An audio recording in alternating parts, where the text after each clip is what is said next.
안녕하세요. 이번 시간에는 자극과 반응 단원을 정리하며 마무리 문제를 같이 풀어볼 거예요. 눈, 귀, 피부처럼 우리 몸이 자극을 어떻게 받아들이고 뇌와 호르몬이 어떤 반응을 하는지 기억하고 있나요? 문제를 통해 함께 정리해 봅시다. 우리 교과서 156쪽에서 157쪽입니다. 1번 문제부터 같이 볼게요. 그림은 사람의 눈 구조를 나타낸 것이다. 이에 대한 설명으로 옳은 것은 먼저 가에서 바까지 각각의 눈의 구조의 명칭 먼저 작성해 보도록 하겠습니다. 가는 마치 렌즈처럼 생겼네요. 우리 눈에서 렌즈와 같은 역할을 하는 수정체입니다. 나는 눈 가장 바깥에서 빛이 가장 먼저 들어와서 빛이 만나는 곳으로 각막에 해당하고요. 다는 그렇죠. 상이 맺히는 망막입니다. 라와 마가 조금 헷갈릴 텐데요. 마를 한번 비교해 볼게요. 라와 마를 비교하면 좋은데요. 마는 무언가가 모여서 나가는 부분입니다. 바로 시각신경이죠. 시각신경이 모여서 나가기 때문에 시각세포가 없는 맹점이 되겠습니다. 그럼 반대로 라는 시각세포가 많이 존재하는 황반이 되겠습니다. 문제 풀어볼게요. 1번. 가는 눈으로 들어오는 빛의 양을 조절한다. 렌즈와 같은 부분이지 빛의 양을 조절하지는 않습니다. 빛의 양을 조절하는 부분은 그렇죠. 여기 앞에 있는 동공의 크기를 조절하는 홍채가 되겠습니다. 나는 물체의 상이 맺히는 부분이다. 상이 맺히는 곳은 다 망막입니다. 다는 망막이다. 네, 맞습니다. 라는 맹점으로, 맹점이 아니라 황반이죠. 상이 맺히면 물체가 잘 보입니다. 네, 맞죠? 그 이유는 시각세포가 많이 있기 때문입니다. 마는 황반, 아니죠. 맹점이죠. 맹점으로 시각신경이 모여나간다. 맞습니다. 따라서 답은 3번이 되겠습니다. 2번 문제 보겠습니다. 그림은 사람의 귀 구조를 나타낸 것이다. 가에서 마중 청각세포가 있는 부분의 기호와 이름을 쓰시오. 우리 귀에서 소리가 지나가는 과정, 그리고 그 귀 구조에서 소리를 통해서 소리를 전달하는 과정을 한번 살펴보도록 할게요. 먼저 귓구멍을 통해 소리라는 자극이 웨이도를 통해 전달이 됩니다. 가장 먼저 만나는 곳은 바로 다 고막인데요. 소리를 진동으로 바꾸어 주죠. 자, 그럼 여기를 지나 가에서 바로 귀 속 뼈에 해당합니다. 귀 속 뼈에서 소리를 증폭시킵니다. 그럼 증폭시킨 소리를 이렇게 지나게 되겠고, 여기 라가 어디일까요? 그렇죠. 바로 달팽이관입니다. 달팽이관 속에 있는 청각세포에서 그 자극을 받아들여 신경을 통해 대뇌로 전달해야 되니 마는 바로 청각신경이 되겠습니다. 이렇게 대뇌로 전달되는 과정, 이렇게 한번 살펴봤습니다. 자, 그런데 그럼 일단 답을 먼저 살펴봐야겠죠. 답은 바로 라, 달팽이관에 해당하겠습니다. 자, 근데 여기 나의 경우는 우리가 살펴보지 않았어요. 나는 소리를 듣는 것과는 조금 다른 감각에 대한 내용인데요. 바로 여러 개의 고리로 이루어져 있는 이곳은 바로 반고리관에 해당하고요. 반고리관은 평형 감각 중 바로 회전에 대한 감각을 느끼고 그리고 그 느낀 감각을 전달하는 곳이죠. 그럼 우리 평형 감각과 관련된 거 하나만 더 살펴보도록 할게요. 평형 감각에서 반고리관 바로 아래 이 부분은 바로 그렇죠. 전정기관이 되겠습니다. 전정기관. 이렇게 우리가 2번 문제까지 풀어보았어요. 이어서 3번 문제 가겠습니다. 미각과 후각에 대한 설명으로 옳은 것을 보기에서 모두 고르시오.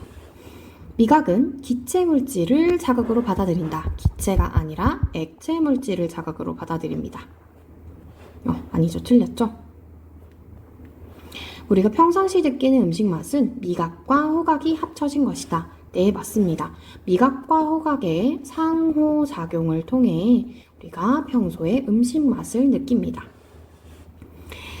디귿, 후각세포에서 받아들인 자극이 후각신경을 통해 뇌로 전달되어 냄새를 맡는다. 네, 맞습니다. 후각이라는 자극이 전달되는 과정을 잘 설명해주고 있네요. 4번입니다. 그림은 사람의 뇌 구조를 나타낸 것이다. 가에서 마의 이름과 특징을 옳게 연결한 것은 먼저 각 구조를 살펴보겠습니다. 뇌에서 가장 큰 부분을 차지하는 가는 바로 대뇌에 해당하죠. 그리고 두 번째로 작은 소뇌, 마가 소뇌입니다. 그리고 여기 가운데 있는 단뇌, 항상성을 유지하는 곳이었죠. 여기 단은 중간에 있는 중간뇌, 그리고 아래 척수와 연결되는 그 지점, 바로 연수입니다. 그럼 살펴볼게요. 1번, 대뇌, 심장박동을 조절한다. 심장박동을 조절하는 것은 바로 연수였습니다. 간뇌, 기억, 감정 등 정신활동을 담당한다. 요것은 바로 대뇌였습니다. 중간뇌, 몸속의 상태를 일정하게 유지하는 이것은 항상성이죠. 항상성은 무엇과 연관되어 있죠? 간뇌와 직접적인 연관이 있습니다. 연수, 눈의 움직임을 조절한다. 눈의 움직임을 조절하는 것은 그렇죠. 중간뇌입니다. 마지막으로 소뇌, 몸의 균형을 유지한다. 네, 옳은 설명입니다. 그래서 답은 5번입니다.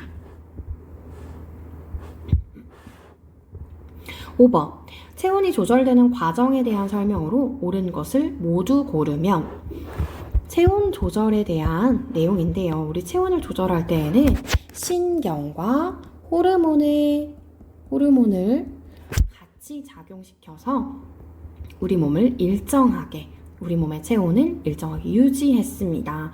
이 내용을 살펴봐야 되는데요. 체온 조절과 관련해서 두 가지 사항을 한번 우리 고려를 해볼게요. 우리 몸에서는요, 열을 어떻게 조절하는지 그 열을 조절하는 과정을 살펴봐야 되는데 우리 몸은 크게 두 가지로 열을 조절할 수 있습니다. 열을 방출시킬 수 있고요. 두 번째, 열을 발생시킬 수 있습니다.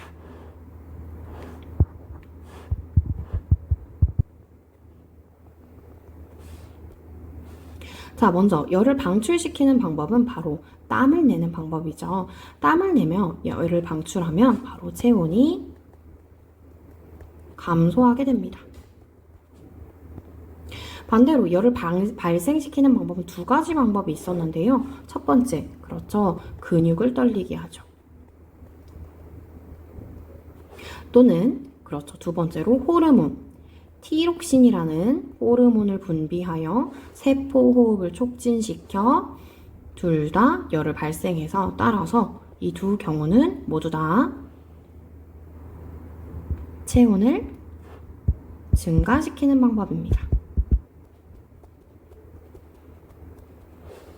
자, 그러면 추울 때와 더울 때 각각 살펴보도록 할게요. 추울 때에는 세포 호흡이 억제된다. 추울 때에는 티록신의 분비량을 증가시켜서 체온을 증가시켜야 하기 때문에 세포 호흡을 촉진시킵니다. 추울 때에는 티록신의 분비량이 늘어난다. 네, 맞는 설명이고요. 3번, 추울 때에는 근육이 떨려. 그렇죠. 근육이 떨리게 해서 열을 발생시켰습니다. 열이 적게가 아니라 열을 발생량을 늘렸습니다. 더울 때에는 땀 분비량이 늘어난다. 네, 더울 때에는 열을 몸 밖으로 내보내야 하기 때문에 땀 분비량이 늘어나야 합니다. 5번, 더울 때에는 피부 혈관이 확장되어 확장시켜 땀 분비량을 늘리기 때문에 열이 몸 밖으로 나가는 것을 막는 것이 아니라 촉진시키는 거죠. 이렇게 답은 2번, 4번이 되겠습니다. 그러면 우리 다음 쪽으로 넘어가 볼까요? 157쪽입니다. 6번 문제. 그림은 주변의 밝기에 따라 사람의 눈에서 동공의 크기가 변한 모습을 나타낸 것이다. 동공의 크기가 가에서 나로 변하는 과정을 눈의 구조, 그리고 주변의 밝기와 관련지어 설명하시오. 자, 먼저 동공의 크기를 살펴볼게요. 동공의 크기가 커진 것을 확인할 수 있고요. 동공은 구멍이에요. 빛이 들어오는 구멍입니다. 구멍이 혼자 사이즈가 커질 수 없어요. 따라서 그 옆에 있는 이 선생님 파란색으로 표현을 해볼게요. 홍채로 조절을 합니다. 홍채로 동공의 크기를 조절하게 돼요. 동공의 크기가 일단 커졌습니다.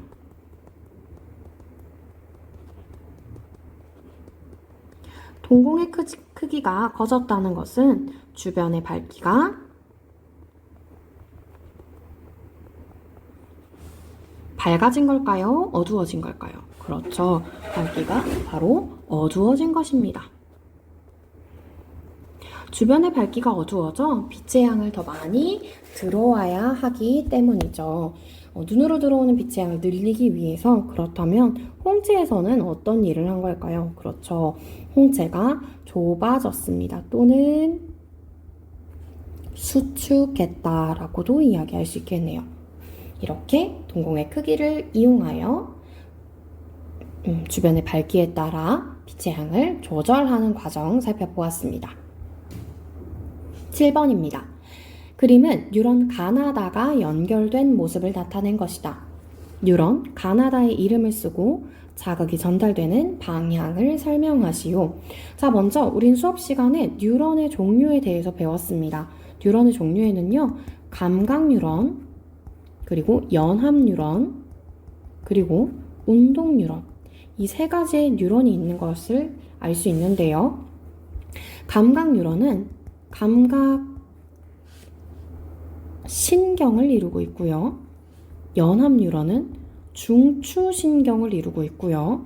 운동 뉴런은 운동 신경을 이루고 있습니다. 그럼 각각의 신경이 하는 일이 무엇이었을까요? 그렇죠. 자극을 받아들이고 판단하고 운동하는 순서였습니다. 그러면 우리 감각기관에 붙어있는 가라는 뉴런은 그렇죠. 감각 뉴런이 되겠고요. 그 다음 다부터 살펴볼게요. 반응기관에 붙어있는 다 뉴런은 운동 뉴런이 되겠습니다. 그러면 이 감각 뉴런과 운동 뉴런을 연결하는 나라는 뉴런은 바로 그렇죠. 연합 뉴런이 되겠고, 이때 자극이 전달되는 방향은 먼저 감각기관에서 자극을 받아들여 감각 뉴런을 통해 연합 뉴런으로 전달하고, 연합 뉴런에서 운동 뉴런으로 판단을 내려서 최종적으로 반응기관에서 운동을 하는 것을 알 수 있겠습니다. 8번 문제입니다. 그림과 같이 고무망치로 무릎뼈 바로 아래를 살짝 쳤을 때 다리가 저절로 들리는 반응과 고무망치가 닿는 느낌 중 더 빠르게 일어나는 반응을 쓰고 그 까닭을 반응 경로와 관련 지어 설명하시오. 먼저 두 가지 반응을 살펴보도록 할게요. 우리 수업 시간에 실험했던 내용을 생각하면 좋을 텐데요. 다리가 저절로 들리는 반응, 그리고 손을 드는 반응 중에 더 빠르게 일어난 반응은 다리가 저절로 들리는 반응이었습니다. 그 이유는 무엇이었죠? 그렇죠. 이 반응의 경우 무의식적 반사로 대뇌의 판단 과정을 거치지 않았습니다. 반대로 손을 드는 반응은 의식적인 반응으로 대뇌의 판단 과정을 거쳐야 합니다.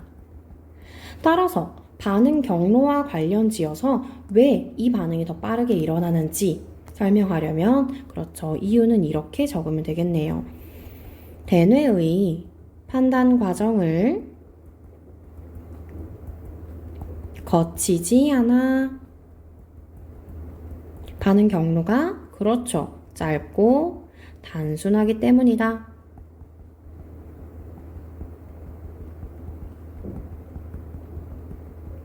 이러한 이유로 더 빠르게 우리 무의식적 반사가 일어나 우리 몸을 보호하게 되는 것입니다.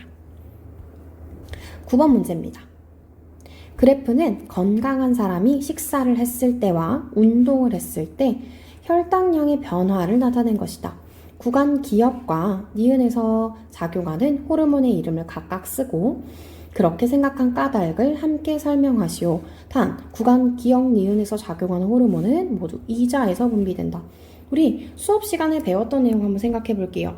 이자라는 내분비샘에서 만들어진 호르몬 두 가지가 있었습니다. 그렇죠. 인슐린과 그리고 글루카곤. 인슐린과 글루카곤의 역할은 서로 반대되는 역할이었습니다. 인슐린의 역할은 혈당량을 낮추는 역할, 글루카곤은 혈당량을 높이는 역할이었어요. 그럼 문제 한번 볼게요. 그래프에서 기억 구간의 경우에는 혈당량이 높았는데 낮아졌고요. 니은 구간의 경우에는 혈당량이 낮았는데 높아졌습니다. 그럼 따라서 기억에서는 인슐린이라는, 니은에서는 글루카곤이라는 호르몬이 작용함을 알 수 있겠네요. 그 이유는 방금 설명한 내용 작성해 주시면 되겠습니다. 자, 이어서 우리 각각의 호르몬이 작용하는 내용만 추가로 작성하고 10번으로 넘어갈게요. 구간 기억에서는 인슐린이라는 호르몬이 작용하는데 이때 인슐린은요, 두 가지 곳에서 작용을 합니다. 간과 세포에서 작용을 하는데요. 혈액 속에 돌아다니는 포도당을 다른 것으로 바꿔주거나 또는 그 포도당을 세포에서 흡수하도록 해줄 거예요. 그럼 간에서는 어떤 일이 일어날까요? 혈액에 있는 그 포도당을 먼저 흡수하여 이 포도당의 형태를 바꿔줍니다. 그렇죠. 글리코젠이라는 형태로 바꾸어서 저장하게 됩니다. 반대로 니은 구간에서는 글루카곤이 작용을 하겠고 이때 간에서 그렇죠. 조금 전에 저장해놨던 이 글리코젠을 다시 포도당으로 분해하게 됩니다. 저장해놨던 글리코젠을 다시 포도당으로 분해해서 혈액으로 내보내 혈당량을 증가시키는 것입니다. 이렇게 우리 혈당량을 일정하게 유지하는 과정도 살펴보았습니다. 마지막 10번 문제입니다. 다음은 어떤 신문에 실린 기사의 일부를 요약한 것이다. 문제 먼저 볼게요. 가에서 간뇌와 연수의 기능이 생명 유지와 어떤 관계가 있는지 설명하시오. 2번. 나와 관련하여 존엄사 허용에 대한 자신의 생각을 설명하시오.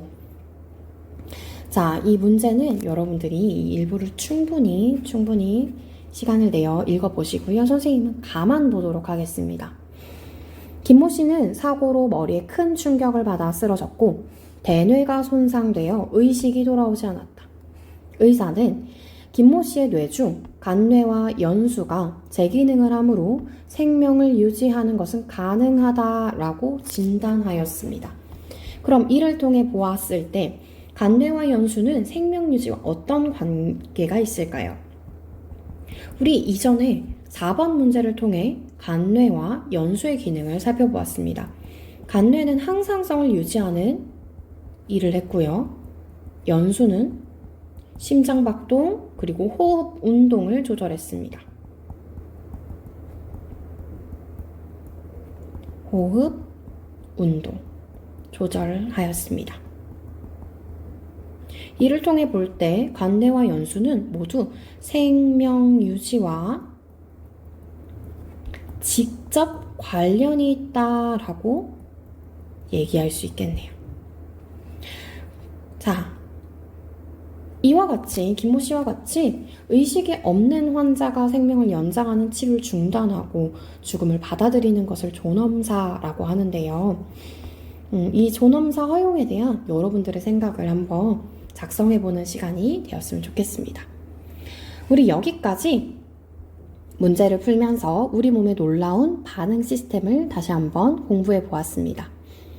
시험에서도 자극과 반응처럼 빠르게 문제를 캐치하고 2차 고사에 좋은 결과 있기를 바랍니다. 수고 많았습니다.